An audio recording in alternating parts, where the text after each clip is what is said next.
Itong kasing 5 breakups and a romance ay tungkol sa mga komplikadong relasyon.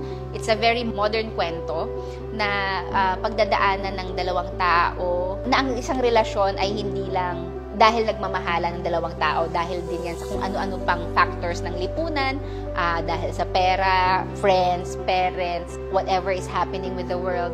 Lahat yun, kasama yun sa relasyon. Dala yun ng dalawang tao sa isang relasyon. Siguro it's a journey of deep love. Best example sila ng how long mo ilalaban yung love mo sa isang tao. Hanggang saan ka lalaban, hanggang saan ka magbibigay, hanggang saan ka tataya. This is the reality of relationships. Yung character ko dito, which is si Lance, laki sa yaman, tapos wala rin pakialam, gusto lang maglaro. And when he met Justin, things started to change. Doon na pumapasok yung maturity. After nun, yun na, ang dami ng events. Hindi sila magtagpo kasi ang laking factor din talaga ng pinanggalingan. Ako naman dito, si Justine kasi career-driven, mapagmahal sa family. Siya yung tipo ng tao na nakaplano na yung lahat. Tapos na in love eh. So, ano yung mababago? Paano nabago ng love ang tingin mo sa buhay mo na nakaplano ka na in the beginning pa lang? So, yung kay Justine, yun yung pinaka one word na may explain ko. Sacrifice. It's a whirlwind romance. Hindi sila sigurado kung tutuloy ba sila sa relationship. Tapos, nung nag-decide sila, nakita natin sila na, paano nila itutuloy yung whirlwind romance na yon.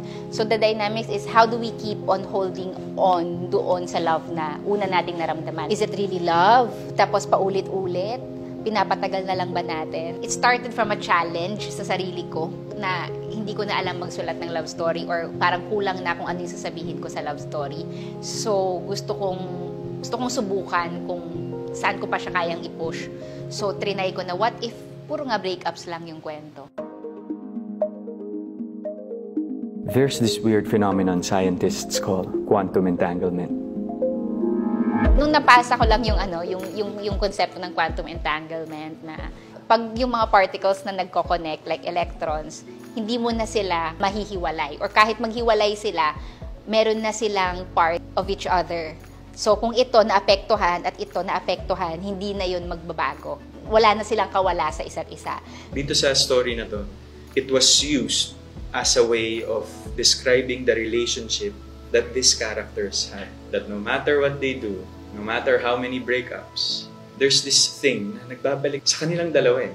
When you love somebody, hindi mo siya pwedeng i-unlove because nagalit ka or dahil nagkahiwalay na kayo. Yes. Meron siyang part sa buhay mo na naging part siya at hindi mabubura yun. Yes. So, dun pa lang quantum entanglement Yun, ka na. Si Einstein naniwala dun.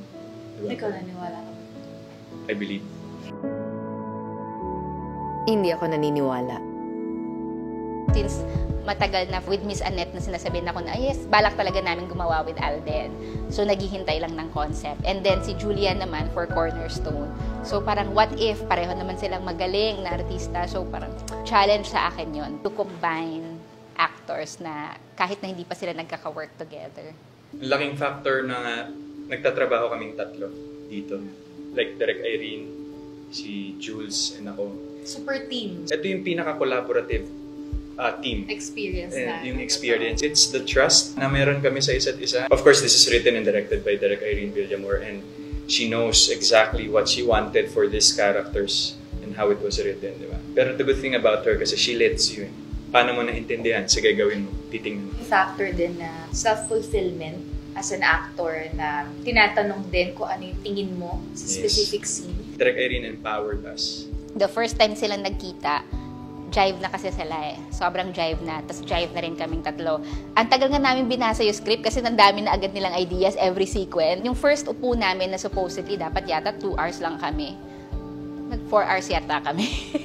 First time kong na-happy at na-feel na ito pala yung sinasabi nilang pag-passion mo yung isang bagay, iba yung feeling. I'm willing to go all in for this film. I feel like it's worth it. It's just gut feel. No? I know.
Let's go.